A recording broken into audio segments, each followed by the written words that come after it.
Sivakarthikeyan act చేసిన 'అయ్యలన్' cinema గురించి చెప్పాలంటే ఇది ఎప్పుడో రావాల్సింది. రీసెంట్‌గానే వచ్చింది ఓటీటీకి.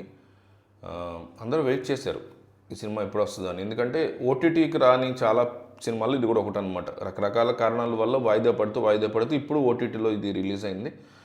అంటే ఈ సినిమా కోసం దాదాపు 5 సంవత్సరాల కోసం కష్టపడ్డారు. కానీ ఆ కష్టం మొత్తం వృధా చేసేపోయారు వీళ్ళు అనిపిస్తుంది.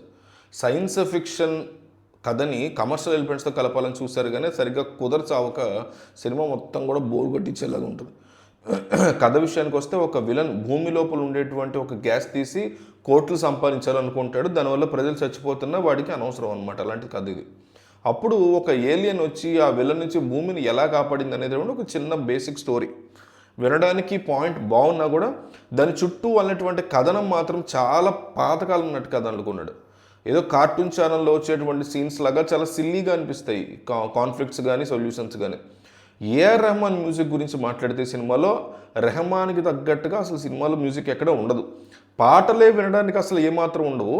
ఇక బ్యాక్గ్రౌండ్ మ్యూజిక్ కూడా అంతగా పెద్ద ఇంట్రెస్టింగ్గా అనిపించలేదు. అంటే యాక్టర్స్ కూడా ఏదో ముక్కుబొడిగా నటించారు అన్నట్టు అనిపిస్తుంది తప్ప ప్రాణం పెట్టి కథ కోసం నేను యాక్ట్ చేయాలన్నట్టు ఉండదు శివకార్తికేయన్తో సహా. సినిమా మొత్తం మీద విజువల్ ఎఫెక్ట్స్ మాత్రం ఓకే పర్వాలేదురా బాగానే ఉంది అనిపిస్తుంది. మిగతా అంతా కూడా ఇక నీరసం తెప్పించేసింది నాకైతే.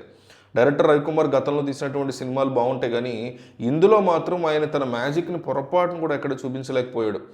5 ఏళ్ళు కాదు కదా, ఒక 50 ఏళ్ల క్రితం రావాల్సినటువంటి అవుట్డేటెడ్ కథలాగా అనిపిస్తుంది. థియేటర్లో చూసినా అంతే అనిపించింది, ఓటీటీలో కూడా అదే అనిపించింది. చిన్నపిల్లలకి ఏమైనా నచ్చొచ్చేమో కానీ అడల్ట్స్కి ఈ సినిమా పెద్ద సహన పరీక్ష అని చెప్పుకోవాలి. Patient tester. ఏలియన్ ఉన్నా కూడా ఏలియన్ సినిమా మనల్ని కొంచెం కూడా మెప్పించలేకపోతుంది. సో మీలో ఎవరన్నా ఈ సినిమా చూసి ఉంటే మీ రివ్యూ ఏంటి? మీకేమనిపించింది ఈ సినిమా చూసినప్పుడు? మీ థియేటర్లో చూసారా, ఓటీటీలో వచ్చినప్పుడు చూసారా, లేదా అసలు చూడలేదా? మీ కామెంట్ చేయండి.